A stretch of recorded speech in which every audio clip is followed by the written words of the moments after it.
Welcome everyone to the Tactical Tavern. My name is Tomas Salas, and in this video we are reviewing the fire buttons from Shomer-Tec. At first glance, these look like ordinary buttons. However, they are covert instruments for getting a fire going in a survival situation. We're going to see if these have what it takes to spark up the Tactical Tavern seal of approval, and by the end of this review you will have the necessary information to decide if these are worth adding to your everyday carry or next outdoor adventure. With that being said, let's unbutton this review.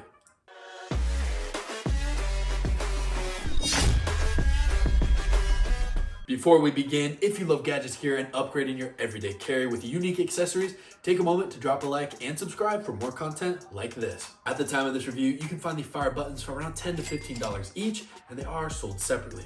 They come in two different finishes. We have a dull silver for the magnesium and a dark gray black for the Ferrocerium button. What I like is that these measure in at the exact same specifications as most buttons, which means that these can be easily integrated and sewn into your shirts or pants. I really love how discreet these are, as they were designed for special operations military personnel, but are now accessible to the everyday civilian. I can see these filling a role for escape and evasion, unplanned survival situations, and just a cool backup gadget to hang around with your friends. While testing this out, I used the magnesium button with a ceramic scraper, so that way it was able to scrape off shavings and put them into a tinder bundle and get a fire going pretty quickly. The ferro rod button just showers sparks when you hit it right, and I was easily able to ignite a tinder pile even in damp conditions. If you were stuck in a long-term survival situation and all you had was the Ferrocerium button, I firmly believe you'd be able to get a few hundred, if not a few thousand strikes off of it, so it would last you a good amount of time. Neither of these fire buttons come equipped with a scraper, so you are going to need to find something with a sharp 90-degree spine.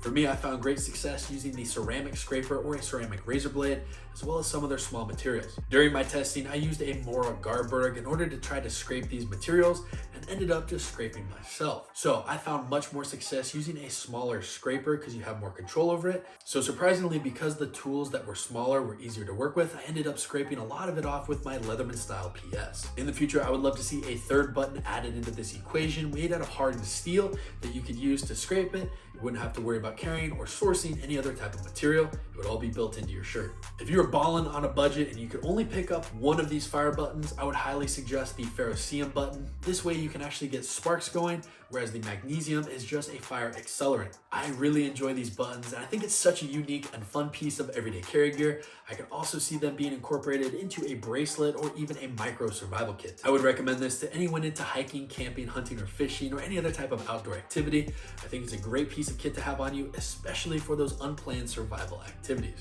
If you're into the secret ops missions, then this would be a perfect piece to add to your everyday carry because it's so undetectable, no one would take a second look at your buttons. Because these take up no weight, are waterproof, and virtually undetectable, these certainly ignite the Tactical Tavern seal of approval and fuel my passion for fun everyday carry gear. Let me know what you think about this type of everyday carry gear. Is this something you'd integrate into yours? And also, what other survival or cool gear and gadgets should we test out on this channel? If you enjoyed this review and found it valuable, please make sure to drop a like, share, and subscribe because it helps grow the channel. While you're there, turn on post notifications so you are the first to know of new videos coming every Tuesday and Thursday. Also, take a moment to follow us on Instagram at Tactical Tavern to get a behind the scenes look at new gear, the testing process, and some fun videos you won't want to miss. With that being said, my name is Tomas Salas. Thank you for watching. I will see you in the next video. And remember, be prepared, be practical, stay tactical.